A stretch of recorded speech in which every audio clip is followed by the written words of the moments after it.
Hello people, welcome back to Blue Tinted Glasses. I'll be joined by Fulham fan Emilio, and maybe he'll give us an insight on what a Fulham fan and what away fans in general or opposition fans in general think of Leicester City so far this season.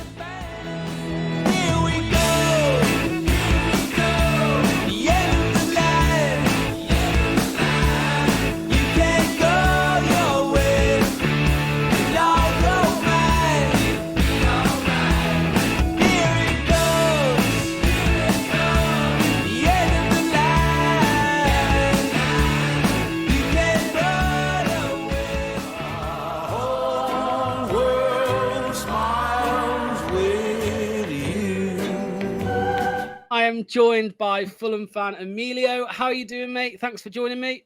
Hello there. Good to see you. Nice to meet you. Yeah, I'm all good. Yeah, had a good game yesterday. First game of the home game of the season. So I've been a Fulham fan for donkey's years now. Over 40 years, I've been following the club through thick and thin days. But yeah, there's room to there's optimism at the club at the moment. But yeah, I enjoyed the game yesterday. Yeah, and it's always nice to come away with 3 points when we arguably didn't have the best of games, but you take the 3 points, don't you, sometimes? But yeah, good to be on the show. Thanks for having me on. Yeah, no, anytime. So before we actually talk about the game, I just wanted to get your thoughts and your insight into where did you expect Fulham to actually finish this season? What are your hopes for the year? Because obviously you had your first game against Man United, which obviously was a loss, but you played well. You put up a good fight in that one. What are your expectations for the rest of the year? Yeah, and people who know me well, that I'm always I try to be a glass half full person, but the reality is, a club like ourselves, at 17th is always the minimum you aspire to, so nothing changes. Obviously, you want us to be safe. I think we will be safe. I think we've got a good squad brewing at the moment. We've reduced the average age of the squad. I still think 12th, 13th is probably whereabouts we'll finish. A lot of fans are pushing for Conference League. I think that's maybe a step too far. Maybe in a year's time, with these new players that we've bought, add more depth, strength, quality, youth as well, then maybe we can push on to those heights. But, if we get 17th but finish top 12, top 11, I think it's around that level there. 11th to 13th, I'd probably say, is where we'll end up finishing. Well, obviously, you mentioned the new signings there, like Emil Smith-Rowe is one of them, an exciting player. I mean, that he was a player Leicester were linked with, a couple of years back when we were in the big time, when we were the club pushing for Europe and all of this. Am I right in saying it was his debut yesterday? Was that was his first game? Home debut. He played about an hour away to Man United last week and looked off the pace. To be honest with you, he wasn't effective. He was out, but they played him in a much more deeper role, more to give him a bit of match time, get him back to full fitness. Yesterday he played 70 minutes, but he played a lot more of an advanced role where I'd expect to see him play on the left and influence the game. Scored a good goal. But yeah, we've got to build our future around these type of players.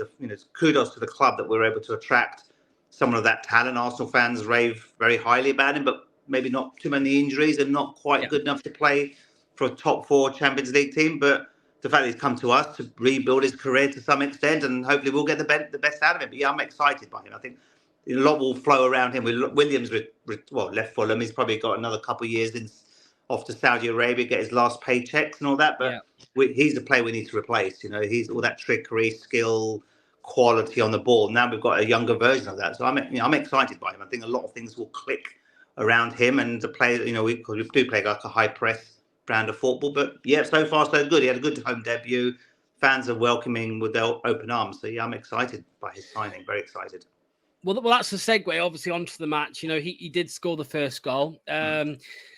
Kind of caught us out of position a little bit. He kind of cut through us quite easily. I think Vestergaard had got a bit higher up the pitch to try and win the ball back. He was out of position, and then it was an easy ball through. James Justin didn't quite have the pace to get to him, and a good finish, really, wasn't it? From Absolutely. And I think up to that point, I think we were the better team. We were both, especially playing with a high press, high intensity. But it was an open game. It was flowing both ends. I think that was what was quite good. I think Leicester came with a lot of purpose. You came to the ground with belief, with hope. So yeah, the game was a bit end to end. Your passing maybe not as smooth as ours, but yeah, literally within 10, 12 seconds, bam, it was a nice build from the back. Traore got the ball, cut into the centre of the midfield, laid it off nicely to Smith-Rowe, and yeah, just past your defender and calmly slotted the ball in the back of the net. So that's exactly the type of football, I'd like to see us continue to play. And, if there's good link-up play with a high intensity, great. And, but I think it was a deserved lead at that point. I think you had can't remember if Bobby Reid's shot was before or after that goal. I think it was before. Yeah, I think it was before. But overall, I thought that was what we needed. But weirdly, we sort of, wasn't they sat back? We lost our shape after that for some reason. I thought with all that press intensity, go and get a second. I thought we had it in us to push on, get the momentum. But for some reason, we sort of staggered a little bit, playing a little bit more defensive. Testament to you. You guys came out a little bit more with a little more purpose and intent. And once they made it difficult for us, but the game just sort of lost a bit of its fluidity after the goal. It looked a little bit scrappy at times. Yeah, 100%. Obviously, the equaliser came out of the blue a little bit. It was a cross into the box, obviously from the corner. Facundo Buonanotte, our new man on loan, good ball in. Wout fast headed it in. What did you make to the offside decision originally? Because I don't know if it was the referee or the liner who called it, but they did give it offside, and VAR disagreed. So what did you that was right in front of me. So I sit on the side of the pitch, literally right in front of the penalty spot. And in the lead up to that corner, I was actually effing and blinding about our defenders. One of our defenders needlessly gave away possession. Yeah. That put us back on the back foot. We had to then defend our lines. You got a corner. You shouldn't have even got that corner because it was poor defending from Bassi in the first instance. But it was a great step. It was a great corner, right? I mean, we had a lot of corners yesterday, but none of them were as quality as the one that was served into that box. And my instant reaction is, we shouldn't be giving the goals away that easily. I didn't even think there was an offside. I don't think, how the hell could there be an offside decision here? So I haven't actually seen a replay, but it must have been millimeters, to be honest with you. But when I saw it, for me, it was a goal. Disappointed. A, we conceded the corner, and B, it was a fairly comfortable header and a good header at the moment. But it was a good corner. Let's give Leicester credit. It was a good corner right in the danger area, and we didn't really do enough with all the corners that we had the whole game. Yeah, I think the decision was for the offside was because Jamie Vardy was deemed to be obstructing the goalkeeper's view, and he was slightly offside. But I mean, on the VAR screen, obviously I saw the replay in real time, and yeah, I mean, there was no obstruction of view. I didn't have any qualms with it. If anything, it would have been. I know your fans was, saying what they thought about VAR. A few expletives were shouting, but I think the Fulham fans were probably joining in as well because it's, at the end of the day, no one questioned it. I thought it's a goal, poor defending, good header, 1-1, let's move on. But it came out of the blue, and I didn't think we deserved that. But it came out that scrappy second part of the first half where neither team took control of the game. It was sort of end to end, loose passes. Bit of it wasn't great that last 15-20 minutes of the first half. Yeah, I mean, I was going to say in the second half again, I don't think we were better than you, but I think we frustrated you at the beginning of the second half. Sorry, I just think we I don't know about you, but my view on Leicester so far in both games, the Tottenham game and the Fulham game, was when we actually kind of sat back in that low block and you were trying to pepper us, we actually did okay and we had a good structure about us. Yeah, I agree with you. And I saw highlights of the game against Spurs the other night. And Steve Cooper, let's give Steve Cooper a bit of credit. I've got a lot of Forest fans. And, I know they said they had to move on and let him go. But I don't think Forest have pushed on under Nuno, to be honest with you. I think Cooper was a fan's favourite. Nuno didn't do as well as predicted. I think Forest have got a good squad this season. But I thought Cooper was harshly treated last year, or even the year before that when they were flirting with relegation. He kept them up. And, I thought he did okay for the club. But, yeah, unfortunately for Forest, good for you. I think you got a good young manager, very keen. And he does play. He did frustrate us in that second half. We had moments. We were wasteful. If we had a more clinical strike, I think we would have probably been 2 up before you got the equaliser. Yeah. And we probably would have scored a couple goals in that second half. Muniz, how he didn't hit the target with that ball when it just looped over the bar. Just trying to do the spectacular trying to do an overhead kick. My view is do that when you're 3-1 up, not when you're trying to take the lead.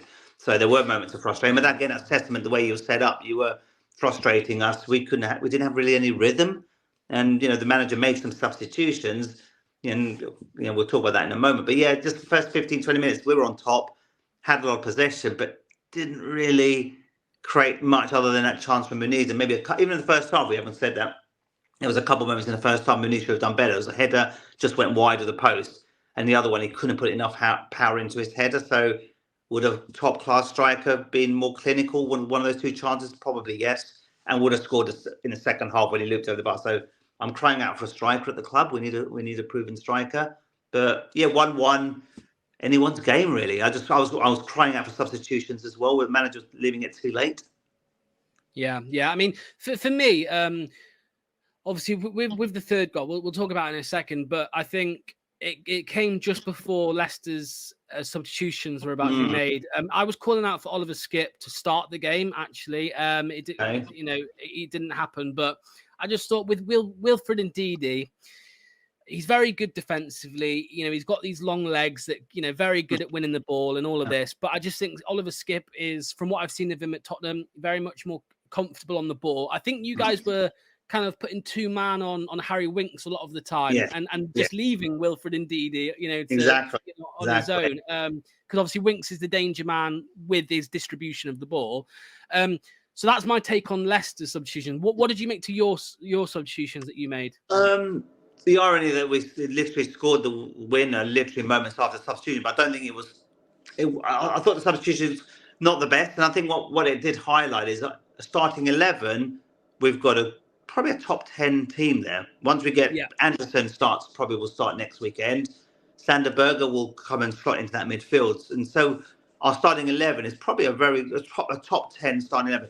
My problem is the depth of the squad. So yesterday, there wasn't any. I wouldn't say quality. There was a decent bench, but no game changers per se. And that's the worry for me. Is that if you get a couple injuries, we haven't got much to turn to on the bench. They're reasonable, experienced players, but they're not always game changers. So we made the substitutions, and the irony is, yes, we scored immediately thereafter, but it was just more good fortune rather than the tactical change that we made. And then, the last 20 minutes, we weren't that great, and we just lost our momentum, panicked.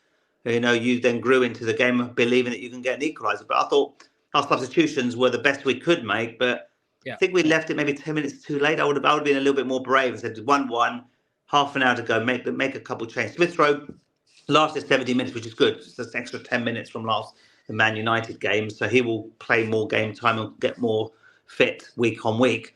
But around him, it's like, where's the rest of that quality on the bench? It's solid, but not spectacular. So, Well, your winner came, I think it was the 70th minute.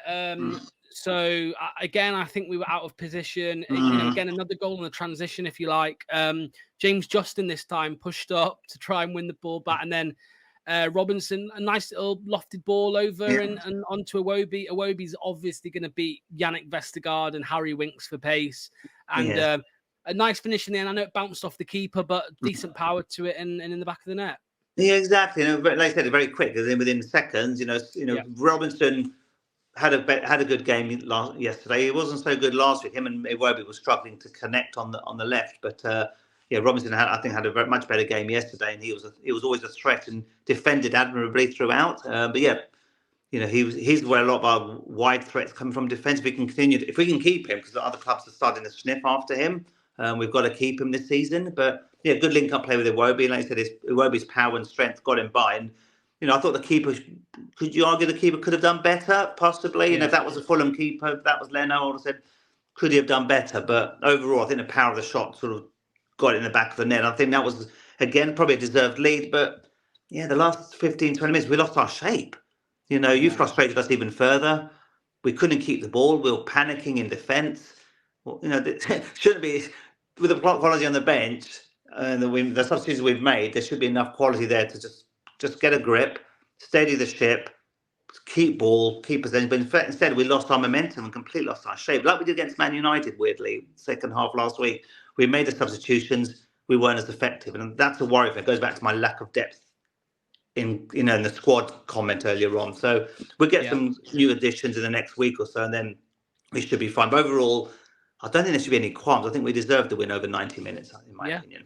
Well, I was going to say that, I agree. Yeah, over 90 minutes, I think you deserved it. If I'm being critical on Leicester, I think Spurs deserved it as well in the first game, but we managed to nick a draw there. And I think that's the type of season it's going to be for Leicester, just trying to nick points, trying to nick wins if possible, get as many points on the board. I wanted to ask you, from what you saw of Leicester City, I know you've told me off camera, but from what you saw of Leicester City, what do you make to them, and what chances do you give them of staying up? To be honest with you, I think you will struggle. I think Jordan Ayew will add a bit of experience. I think he's a decent signing, a low-cost signing. Bobby Reid, he did okay yesterday. But he'd done his journey at Fulham. I think it was time for him to move on. So the fact he's come to Leicester, good for him. I wouldn't say it's an upgrade for him. He's obviously not a criticism, but I think we've been there ourselves, up and down like yo-yos over recent years in trying to stay in the Premier League. You need to find a way to get 17th. Get some money in, get some more Sky Television money coming into your bank account. Then you can build for the future. I think for you, it's survival. But you've got to win. If you win your home games, you win those 6. It's all about winning those, not losing those 6 pointers against the Southamptons, Leeds, Bournemouth, the Forest. These are all the games. Fulham, even for that matter. You've got to. Those are the games you've got to take points from. I liked your spirit against Tottenham. Tottenham's not being clinical was to your advantage. You got to equalise. I think you deserved it just purely on effort and determination and resilience there. But yeah, I think you will struggle unless you can probably strengthen in key players. Defensively, it's going to be the key. If you and striker Vardy, can he do it at this level at 37? I'm not sure, to be honest with you. You bring experience, but you need better quality. But then we need better quality up front. So I think you need some shrewd signings in the next week or so and strengthen that squad. But it's going to be tight. But it's possible, though. It's all winning your home games and not losing a 6-pointer. Those are the games you need to be getting points from. Tottenham is a bonus point. Beat Southampton, beat Forest, Fulham. Those are the teams you need to be getting points from. Everton. Those are the teams you need to be getting points from week in, week out. So, but it's going to be tough. But it's easier said than done. Get 10 wins, you're okay. But it's one win in 4. But you've got a good manager there. I think I heard his comments after the game, which I disagreed with, and one of the many interviews he's probably did. But I feel like you deserved a point. You've adapted to the league. I thought a little bit trying to stay positive. I get that, but I think I think there's a lot to do at the club. Then I hope you stay up because you're a good, well-run club. You were a well-run club. I just hope you can stay up, give a good fist, and fight in this season. And you never know, but it's all about 90 minutes. You've got 38 cup finals, basically, by the way I look at it. Yeah, we're all in agreement with you. Most Leicester fans are in agreement with you. Thank you so much for joining me today.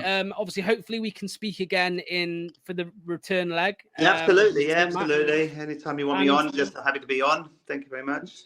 Yeah, and where can people find you and see what you do and see what your opinions and all this type of stuff? Yeah, sure. It's at Teddy Nello on you can see on the screen there. That's my Twitter feed. I'm in the process of trying to build my own channel and show. I just need to get the headspace and time to actually get it off the ground. But I was working on another one. I'm sort of still doing some work on another podcast, but I actually want to start create my own identity as well going forward. So hopefully in the next few weeks and months, there'll be a new brand coming up. Everyone could follow me on Teddy Nello for now. Brilliant stuff. Thank you so much. Thank you very much. All the best for the season. Take care. Good to speak. Good luck to you too. Cheers. Bye-bye. Cheers.